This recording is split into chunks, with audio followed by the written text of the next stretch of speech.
And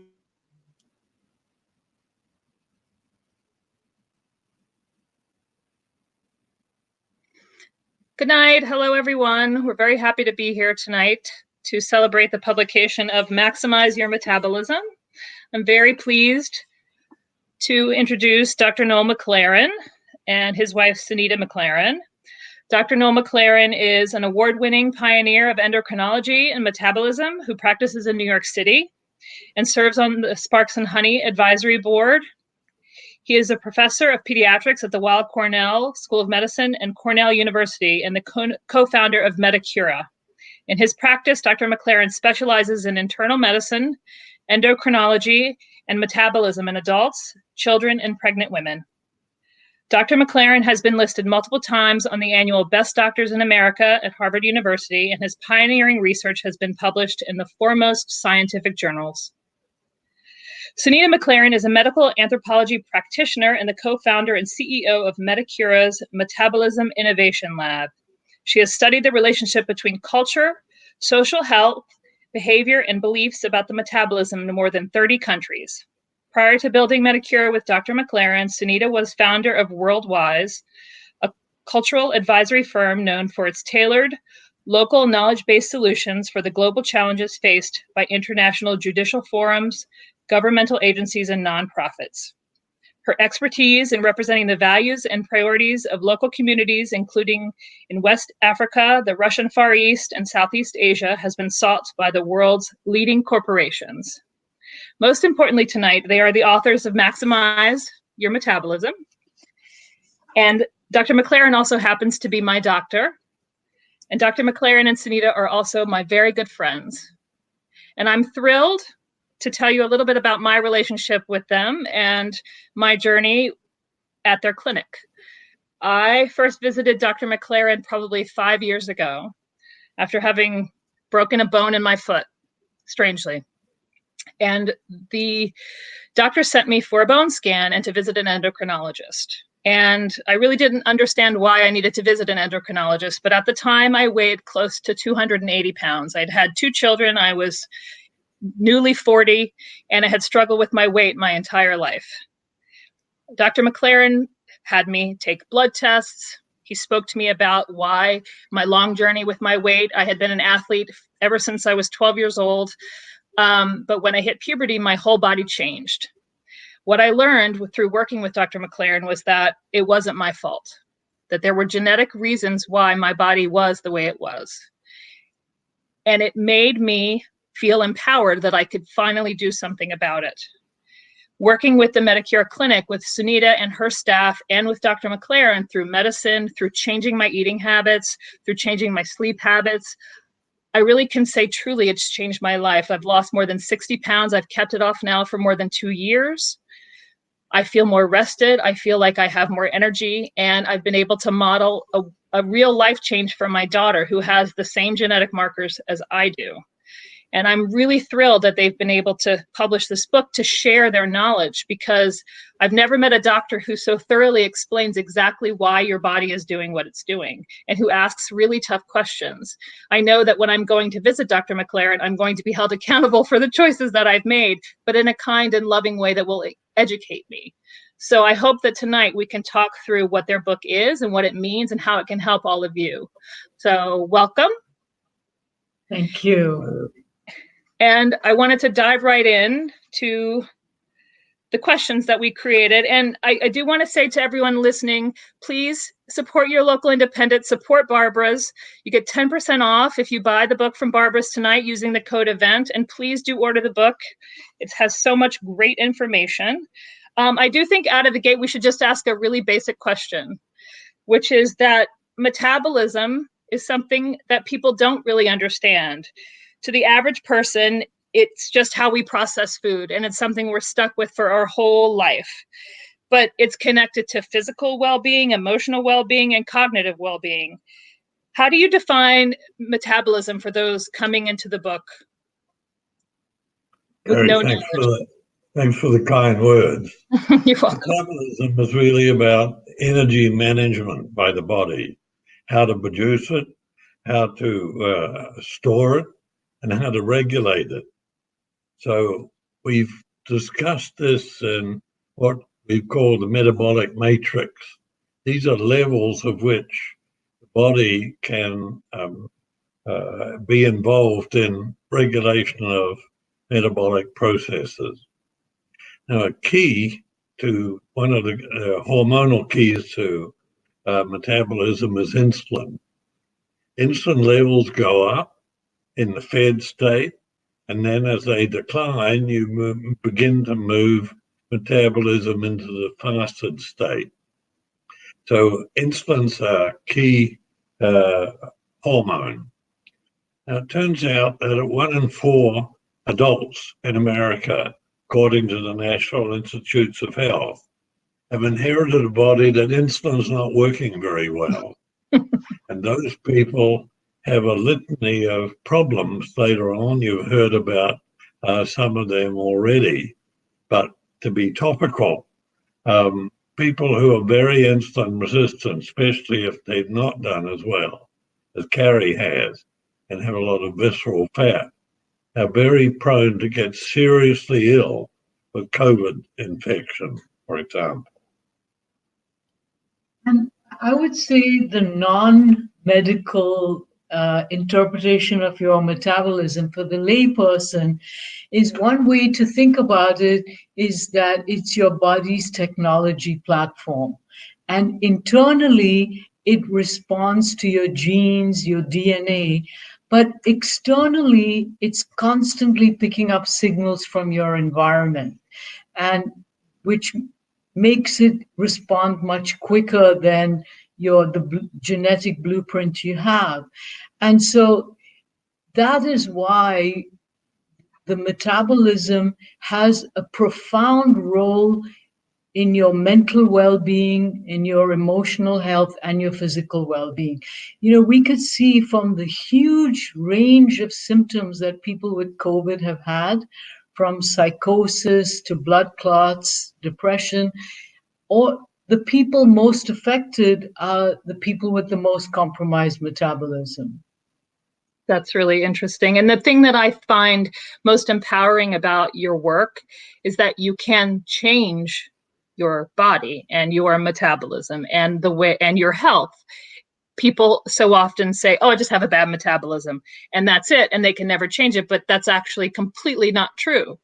And it's very empowering to learn that you have that power and the changes I'm are so easy. glad you said that, Carrie, because that's why we wrote the book. Because the metabolism is a window to our human power of resilience. You know, we have seen so many people completely change their health and their sense of well-being in as little as 6 months. So this is very much a very hopeful, positive story. It's true. It's true.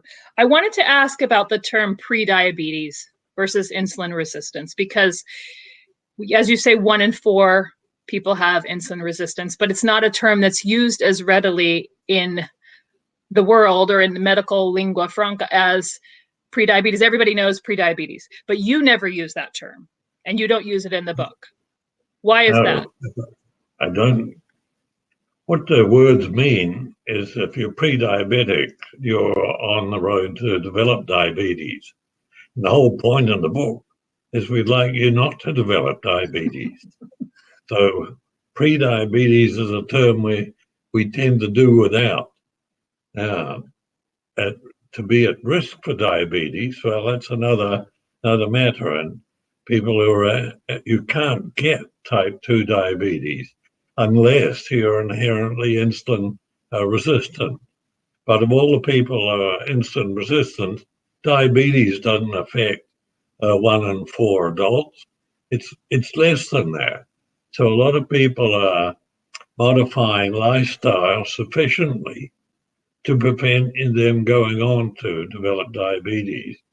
Now, there is a point where you merge from having normal blood sugar levels to beginning to be elevated. Some doctors would use the term pre-diabetes, not me. I'd like to reverse this and prevent them get the blood sugar back to normal and keeping it there. So I don't like the inevitability of the pre-diabetic term. It almost takes the pathology out of it, which is a positive way of thinking about it. Absolutely. Mm-hmm. And sometimes people throw around these medical terms too loosely. So you may have heard, Carrie, that in the UK, they have begun referring to Alzheimer's as type 3 diabetes. And we don't like that either, because that's a very separate condition. Mm-hmm. Right. That seems to be We'll confusing. touch upon later. It's very associated with type 2 diabetes and insulin resistant at that. Mm-hmm. Mm-hmm. When I first became your patient, Dr. Maclaren, I think it was maybe the second visit, I asked you, am I insulin resistant because I'm overweight, or am I overweight because I'm insulin resistant? And I was trying to understand, as you describe it, the matrix of my condition. And you said that's a very good question. And I think that the misconception everyone has is this is my fault. I'm a bad dieter. I have no willpower. I don't exercise enough. So understanding that that's not the case was a huge breakthrough for me and very empowering. What are the misconceptions that people come to you with like that? Well, there are many misconceptions, but the insulin resistance is inherent. That is to say, you're born commonly with features of insulin resistance at the time of birth. What are they? Turns out that the unborn fetus, the major growth hormone is insulin. That is to say, if we have babies born that can't make insulin, full-term baby may weigh 2.5 pounds, not 7.5 pounds. However, if you're insulin resistant, then you're making insulin and usually a lot of it. It's not working great. So the baby's size is smaller. Full-term baby may be 1.5 pounds lighter than the prediction would say. So we can't address the baby saying, this is your fault. You're eating too much, right? This is an inherent thing. And I have written over a lifetime, insulin resistance has a number of features which change by gender, by time of life, and there are a legion of additional problems that can happen. For example, diabetes is a big one. When I've done a clinic in Mumbai in India, for example, American GPs would be astonished to see that the majority of patients are not overweight. They're normal weight. In other words, the genetic resistance is causing diabetes, but you certainly don't, in that situation, do it through becoming overweight to the point your body can't cope. It's not like that. I would just, because Noel's this modest Kiwi, right? So I would just add that one of the big breakthroughs, Carrie, was he's had a very long career in research, and a lot of his research has been around insulin. So he was one of the first people to find some markers that could predict which children might have less insulin, leading to type 1 diabetes.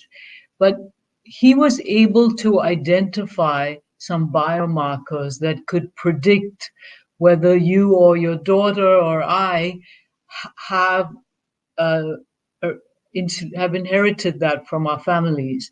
And that was a game changer, because even now, a lot of people in the medical community see insulin resistance as a result of a poor metabolism.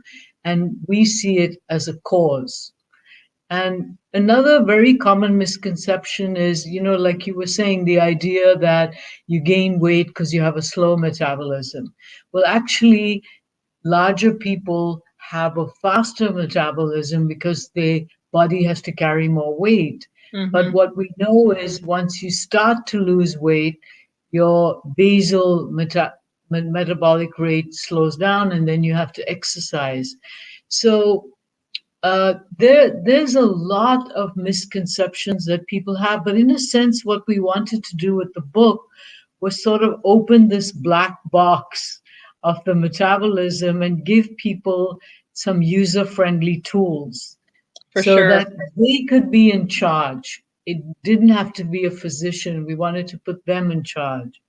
Do you want to talk then? I think that's a good place to talk about the types that you've come up with, the metabolic types, because I think that everybody loves a quiz in a book for sure, but it helps to know what your type is in this space. Everyone has a level to which the way in which their body uses insulin. This book helps you understand how your body works in that regard, and therefore how you must respond. So do you want to talk a little bit about the types and what you did to sort of create that part of the matrix? Yeah, so what we did was we, based on thousands of people that have come to the clinic, we created 4 metabolism personalities. So the first one is what we call a jade personality. And this person is probably not likely to have a problem with insulin sensitivity. But yet, there might be a number of things that they could do to improve their metabolic health. What we've tried to do in the book is show how the different elements are so interdependent. Right. Lack of sleep can affect your appetite, your stress levels. So the second personality is what we call the sapphire personality, and that's someone who's likely to have insulin resistance, but they're not showing any symptoms as yet. The third one is beginning to show some symptoms. They might be like weight gain or hair loss, or feeling tired all the time, feeling depressed. And the ruby category, the fourth one, is someone who's a bit further down the continuum and has some medical complications. But again, I would say that why we wrote the book is because we see so many people who might have been a ruby personality who, by using some of these techniques, were almost asymptomatic in terms of their medical issues. For sure. Myself being one, I'm very happy to say. Yes.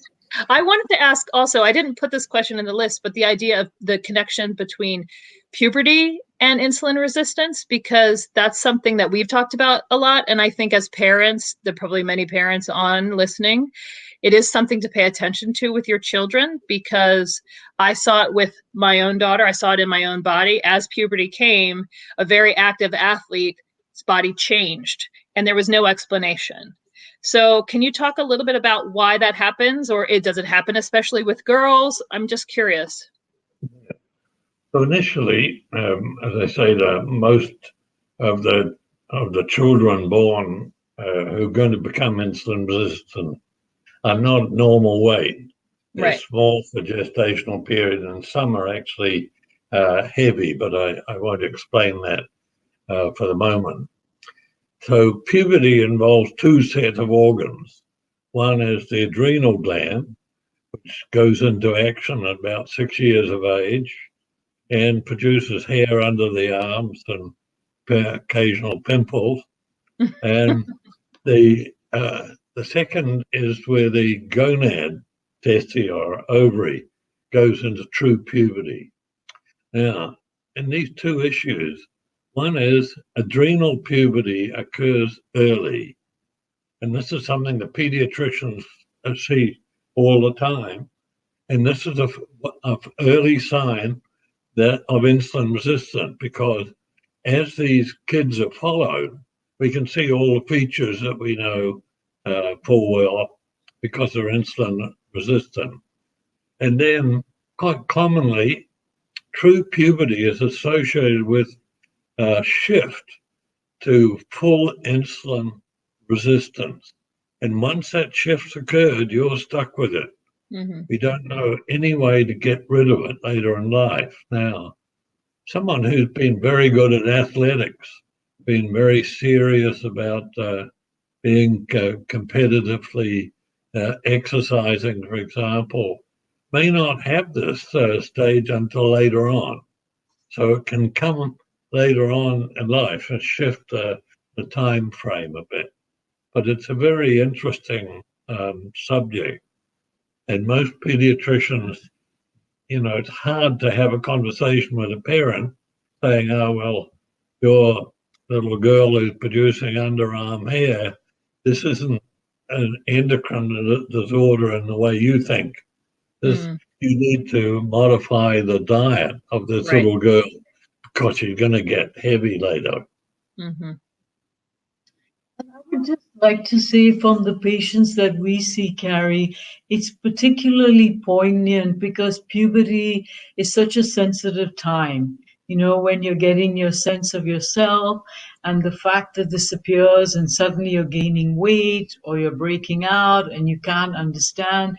So very often we see it linked to depression, and they're like twins almost. And so, but again, we've had remarkable improvements and change just with very small modifications, which we can talk about later. I have an anecdote maybe that's worth saying in regard to that story. I was last week talking to a mother who's been a patient with insulin resistance and problems for some time. So she bought the book and she began reading, and as she came to inheritance, said, my God, my children are developing this. Why? Because two had what we call striae, or stretch marks, pink stretch marks in their lower abdomen and around the flanks. And she could see this overactivity of the adrenal hormones as one of the features at that age. And the other one found that he had a voracious appetite, couldn't fill him up. He was gaining weight, and as an early teenager had raised liver enzymes because his liver had filled up with fat. That was concerning the pediatrician.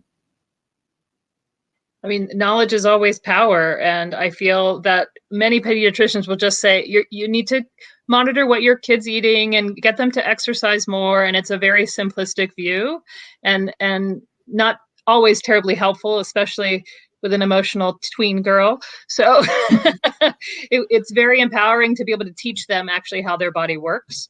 Exactly. So I wanted to ask, this is kind of a silly question, but there's, when you read the protocol in the book, it's low sugar, low carb. There are lots of diets out there in the world: keto, cert food, Atkins, paleo, all these names. They all have low carb, no sugar, no white flour, blah, blah, blah. What makes the medicura protocol different than all of those? So I would say one of the key points is that because Noel has found the biomarkers that have a genetic basis, so we know you have insulin resistance for life.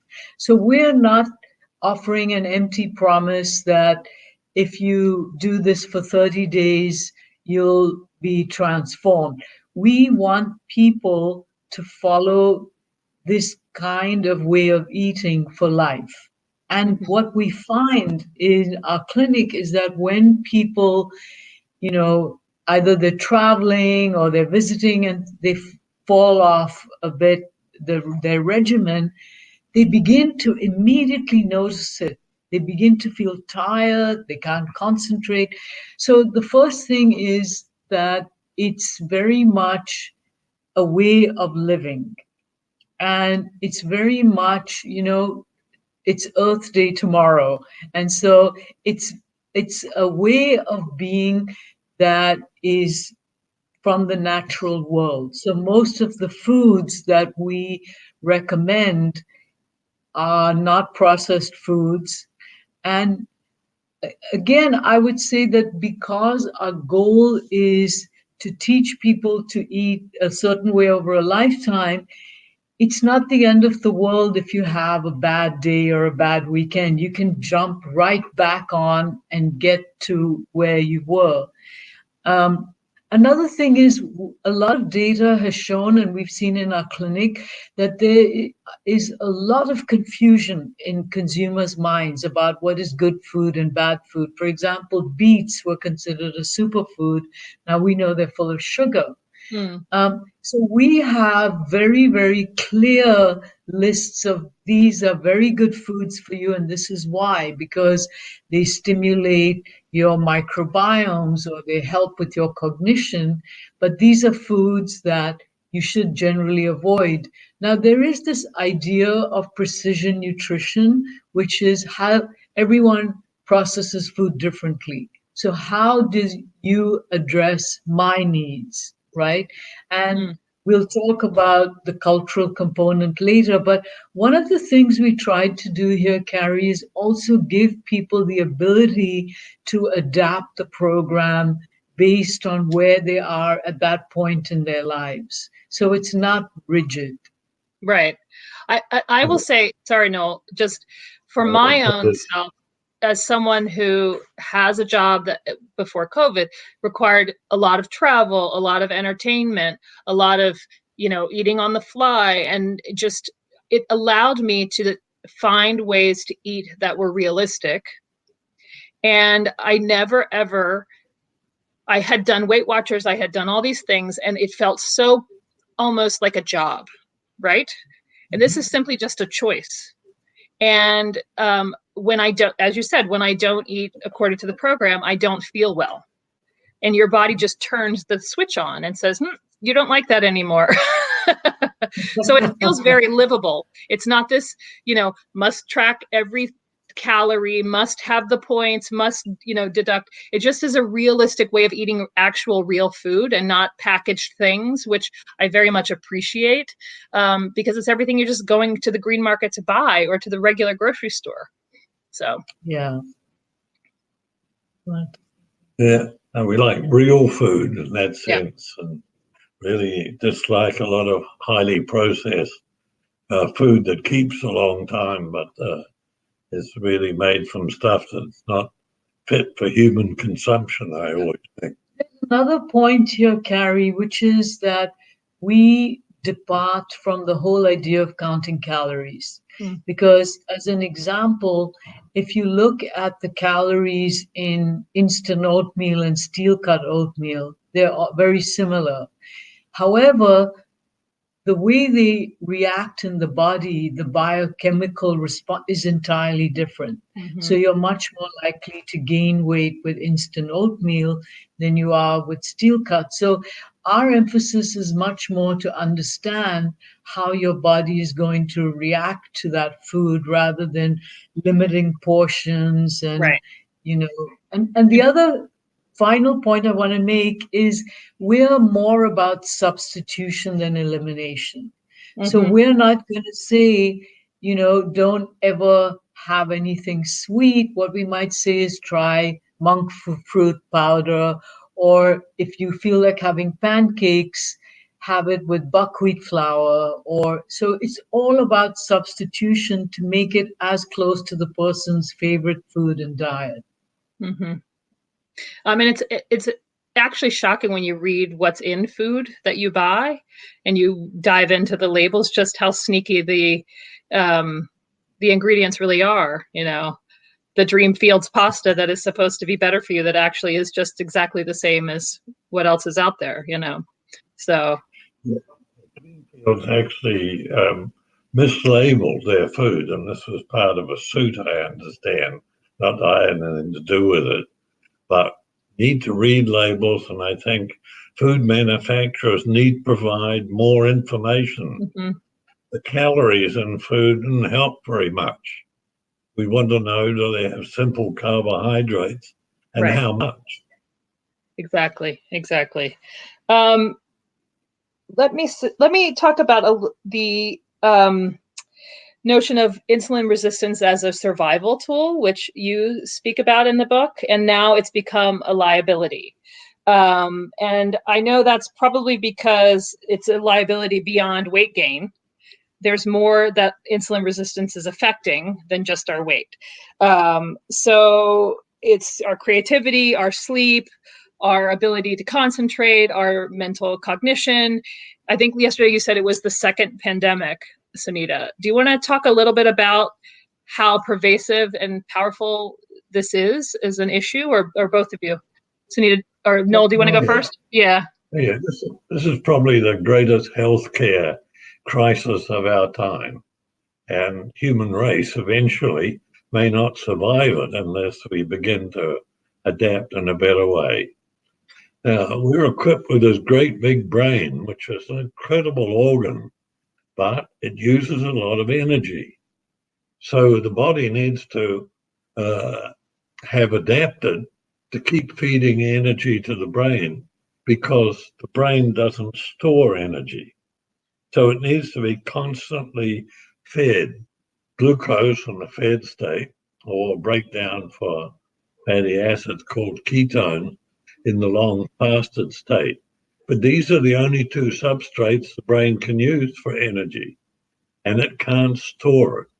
So a lot of the metabolism is geared to keeping the brain nourished with foodstuffs. Now, our ancestors, God knows how the human race survived it, but there must have been times of great deprivation and hardship. So it seemed to me that the people who survived this, our ancestors, were good at making, storing food or energy in their body. And so I often think the analogy might be in the North Americas, where not Columbus who discovered America, of course, it was American Indians who came from Asia maybe 25 to 30,000 years ago. And as they began to come down the Americas, it was these folks were very insulin resistant, or they couldn't possibly have survived trudging across the Bering Strait or whatever they must have had. However, when their diet began to change, food was more abundant. The Eskimos, who didn't have diabetes, began to have large frequencies of it. The Pima Indians are another wonderful example. Pima Indians in Arizona have the highest rate of diabetes in the world. Why? Because they're insulin resistant people. They wouldn't have survived. And due to a problem with irrigation, we destroyed their farming and gave them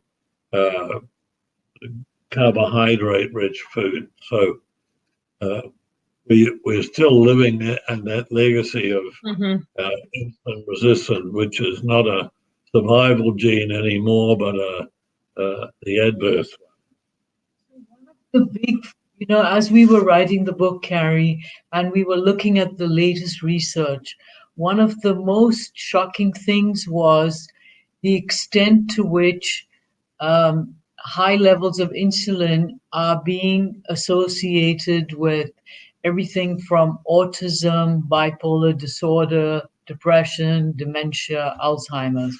So the point that Noel and I really want to make here is that we as a society need to come together, our institutions, food manufacturers, farmers, consumers, because we're losing so much intellectual capital and creativity.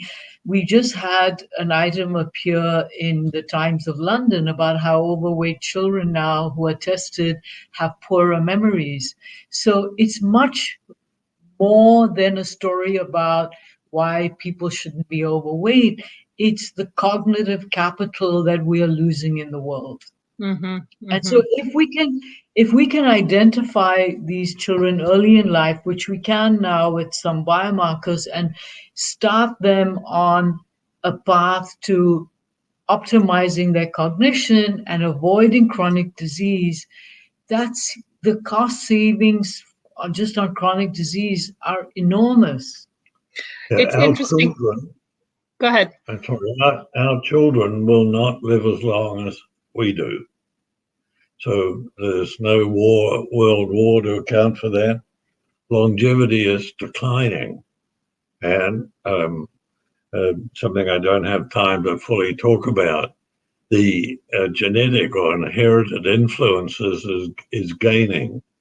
So not only have we there's a legacy of insulin resistant people who survive, now we have a large group of people who are becoming acquired to be insulin resistant, and they're passing it on to their offspring. Forgive me. Sadly, I know. And it seems like culturally there, we went through, first it was salt was the enemy, then it was cholesterol was the enemy, then it was trans fat was the enemy, then and it's always these sort of very trendy moments in medical culture that Americans glom onto without a real true understanding of the full picture. And what I think you've done really well is show that actually insulin is connected to all of it.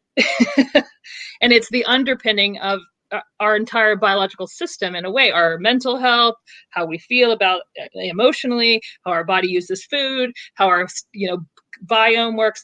And I feel like the more you can get that message out, actually it's insulin you should be paying attention to, people, then that message will spread.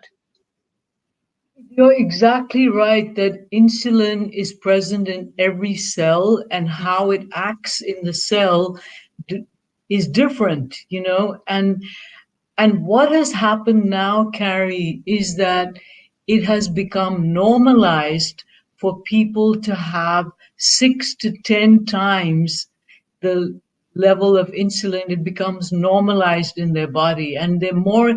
So we have said 1 in 4 people in the world, but in the US it's more like 1 in 3 people. So when you have these high levels of insulin, you have a much higher risk for a whole constellation of things, that some of which we talk about in the book. Right. I had to chuckle about in the section about probiotics, which we talked about that yesterday, but it's $1 billion industry in this country and all over the world, I'm sure. And I myself have fallen prey to that very fancy marketing and packaging in the CVS. So what you say is that there's no science to back up that it does any good to anyone. I want to know if it hurts you, but also talk a little bit about just sort of why it's why it doesn't do anything. Right. Probiotics featured around lactobacillus. Now, lactobacillus is a bacteria that's important for making yogurt and so on. But to my knowledge, there's no proof I've ever seen that lactobacillus is shown to be a healthy bacteria to have. There's properties that are good for you. I don't know of them. Second, of course, we are biologically arranged that if we happen to eat a bacteria which is harmful, usually we can kill it. And that's true for lactobacillus as well. It can't survive. We kill it off as you begin to take it. So it doesn't make a lot of sense to me that it would be helpful. Prebiotics is a different situation. Now, prebiotics are often complex carbohydrates. And what happens is that as we eat them, like Granny Smith apple on the book cover, these are complex carbohydrates and they can't be digested by us except by our own bacteria, the bacteria that are part of us. Microbiome. And when we eat those things, our own bacteria break them down and generate anti-inflammatory influences and metabolic things we think are very good. For example, short-chain fatty acids, which have a lot of indirect evidence, think it's good for brain health. But your question was, well, if they're useless, are they harmful? And I just say one parenthetical thing about that. When you go to a pharmacy and look at the shelves and shelves of over-the-counter drugs and so on, there's usually no proof whatsoever that what's being sold actually is helpful to what it's being alleged. And all of the supplements that are taken, the FDA doesn't be involved in them because it says these are foods, right? So I just tell you one anecdote. Last week, I had a woman who I'd seen for the first time who had mercury poisoning, right? And the level of blood mercury was very high, and the health department were very involved with her. And as we discussed, that she was an insulin resistant woman who was losing her hair, she had taken a supplement over the counter for the past 2 years that had agents which were made from shark cartilage. Now, sharks are scavenger fish, and it's scavenger fish that accumulate mercury. Oh my. So we told her to throw the supplement away and then measure the mercury, and a couple of months later, it's absolutely normal. So we're Wow. reporting that to the FDA because the FDA will be involved when it's harmful, not Goodness, adjudicate whether it's helpful. that's frightening. Buyer beware. Absolutely. Yeah. Sunita, let's talk a little bit about the cultural connections, because you're a medical anthropologist, and that is a really nice and interesting aspect of the book that I have really not seen before, about the way in which we have a cultural connection to our food and our diet and our family and the rituals around how we eat. And it all comes down through generations, and it obviously affects our health. And that has to be taken into consideration when we're learning how to change our health for the better. And not many doctors ask about that. So do you think there's a shift around that now, that we're becoming a little bit more open-minded or woke, so to speak? And or why do you think so many doctors don't ask about those things? Well, I think they're not trained to ask about them. I think that most of them are trained to look at a person as a manifestation of an illness or a disease, and all they're focused on is finding the quickest solution. And that's actually how we came to work together, because I was doing my own cultural advisory work, and I suddenly, with our clinic, we have people of all backgrounds, of all ethnicities, ages, and it became very clear. So if you look at our matrix that we've created, we've combined biology and we've combined behavior, right? And so I like to think that medical anthropology intersects biology and biography. And what we found to be very effective is you have to keep in mind that person's life choices and make micro changes. So if they're used to eating rice, maybe you ask them to substitute it with cauliflower rice. There's some really interesting ways that you can bring these changes to life when you look at the lived experience. So, for example, we have a number of Orthodox patients, and we sometimes have to talk to the rabbis and say that women often don't do well with long fasts because a lot of the ketones come from amino acids in the muscle, and women are not as muscular, so they might get hypoglycemic. So I think you have to connect the dots, and you have to be able to combine the behavioral and the biology aspect. And so many diet books in the world are one size fits all. That's the other thing. This is the program. You have to follow it. It's going to work for you if you do it exactly the way it says. And the fact is, people have different lives, people have different backgrounds, people have different lifestyles. And so to take that into account and create a program that speaks to that makes it, I think it gives it a better chance for success. And it's more respectful. And I think it gives it a chance for customization, right? Where we know that there are certain biological truths. For example, there's some cultures where it's very fashionable to eat very late at night.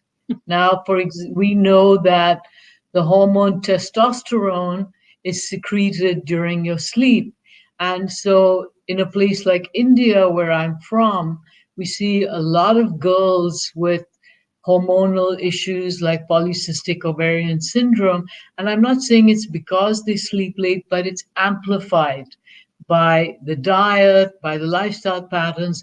So the more you can look at the choices and just make very small changes, the cumulative effect of that is profound. And what we wanted to do in the book is give people these tools and say, if your appetite's out of control, it might help you to sleep 1 hour longer, Right. Or walk for an hour. Right.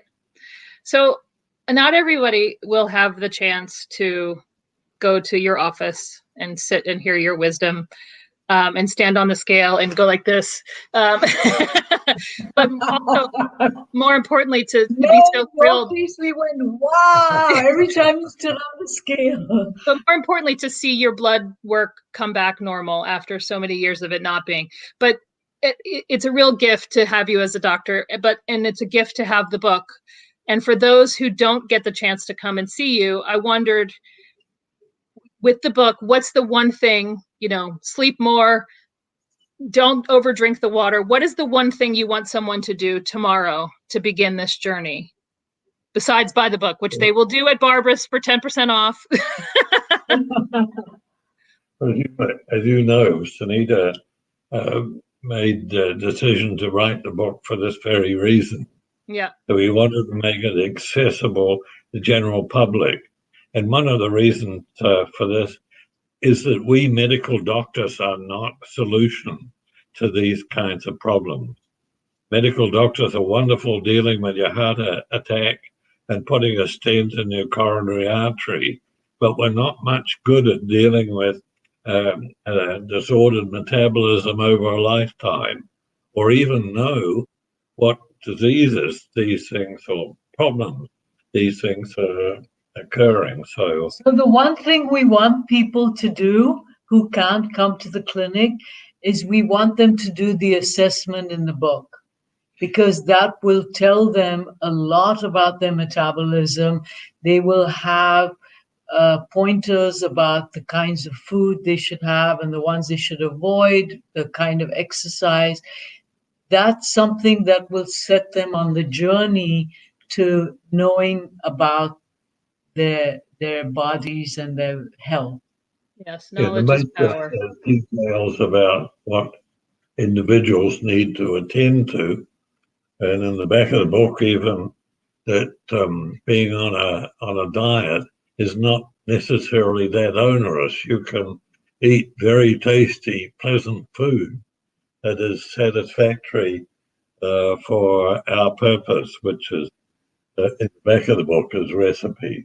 And, yeah, delicious. We make the recipes super simple, very few ingredients, because we know many people don't have that much time to cook. But the point, you probably heard him say this to you many times, that the more you cook yourself, you know what's going into your food, right, rather than when you're eating out or picking up food. So, yeah, I think that the biggest thing that will give people insight is the assessment. Yeah, it is really powerful and important because you're taking into account your whole family history as well and understanding the background. I think we have some time for questions if I can figure out how to do it. Oh, okay. So here we go. I'm going to read these out. And oh, this is a good one. Is there a trick to changing your teenager's diet without having them hate you? I think there is actually, and that's to make them your partners in crime. Okay, if you can tell them that, look, we've been able to find out that our family may have a certain kind of metabolism, we may share it, and it comes back to what I said about substitution. So it could be, for example, we have teenagers who experiment with cauliflower pizza. I mean, maybe that's not very appealing to every teenager, but I think the more you get them involved in the preparation of food and you can find creative substitutes, we found that works. I would say also, go ahead, Just Noel. made me shepherd's pie tonight, and it's one of my favourite things. But instead of mashed potatoes, mashed cauliflower, and it absolutely tastes the same. I could not have said that it's this as opposed to that. Yeah, we just had that for dinner the other night with roast beef. It was delicious. And I would say too, from the teenager point of view, explaining to them that you may feel emotionally better if it's not really necessarily about your body and being thin, or but you want to feel better in the world right now because it's hard to be a teenager. This can help you. That does sort of chip through sometimes. I've found. I don't have any children, but my metabolism has changed drastically in menopause. Is this supposed to happen?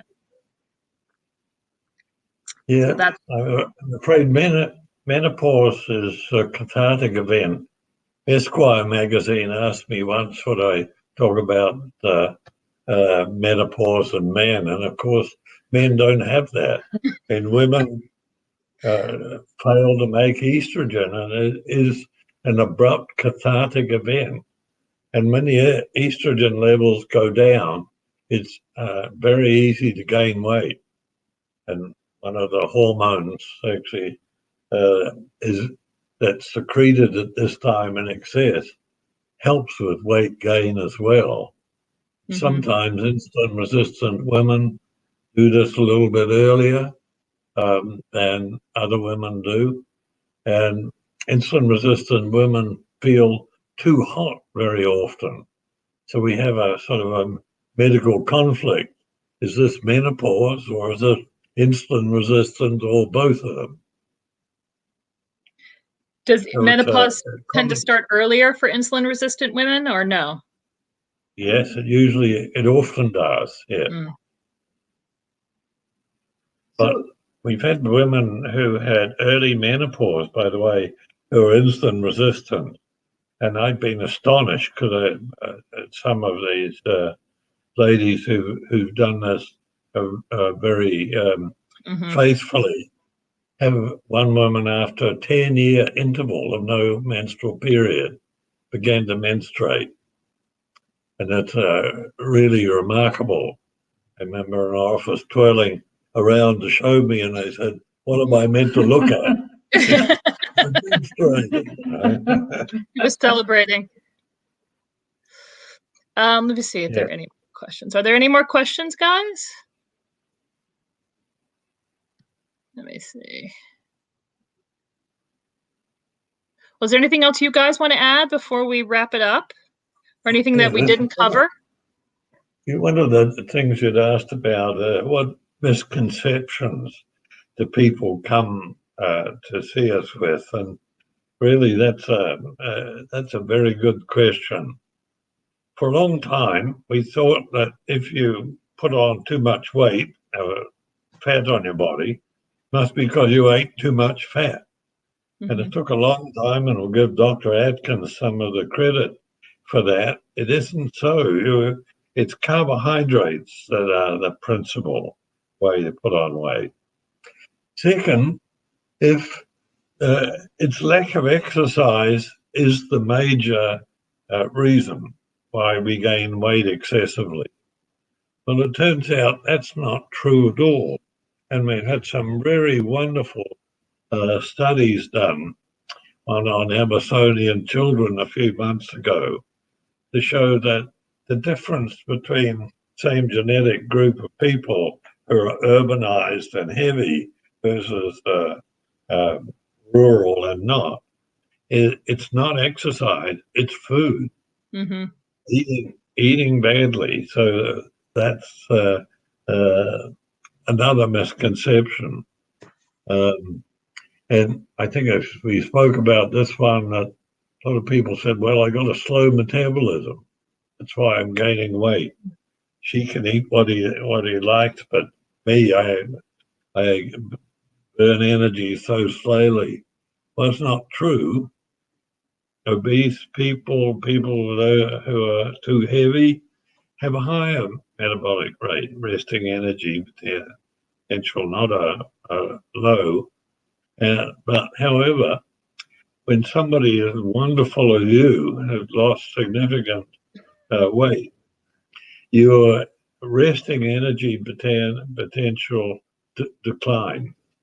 And so exercise becomes a very important thing to increase your metabolic or the energy expenditure to avoid putting the weight back on. Right. And I would just say in closing, Carrie, that each one of us obviously has a unique metabolism, but our metabolism changes throughout our lives. Like the lady who asked the question about menopause. And it's always an opportunity to sort of, what I find so startling is that once people have these tools, it's almost like a meditation, that they are more in touch with their inner selves, because suddenly, it was almost like they were at war with their bodies. Their bodies wouldn't respond the way they expected. And it's like they now have a much friendlier dialogue because they have things that they can do and ways that they can boost their mental well-being and their physical well-being. So we hope that people do buy the book, and mostly that they find some value in it. well, I'm so grateful that I met you guys, and I'm so grateful that we've become friends and that you asked me to do this, and I'm very happy for you. And I just want to remind all of our watchers to purchase the book at Barbara's. Independent bookstores are the lifeblood of publishing. As a publishing professional, I will say that very clearly. And thank you guys for having us tonight, Barbara's and Noel and Sunita. It's always We are a pleasure. so grateful to you to do this, Carrie. It just means the world to us because you bring so many perspectives. So we couldn't think of someone better to do this interview than you. Thank you very much. My and thanks pleasure. to everyone listening out there. Thank you, guys. See you soon. Bye. Bye.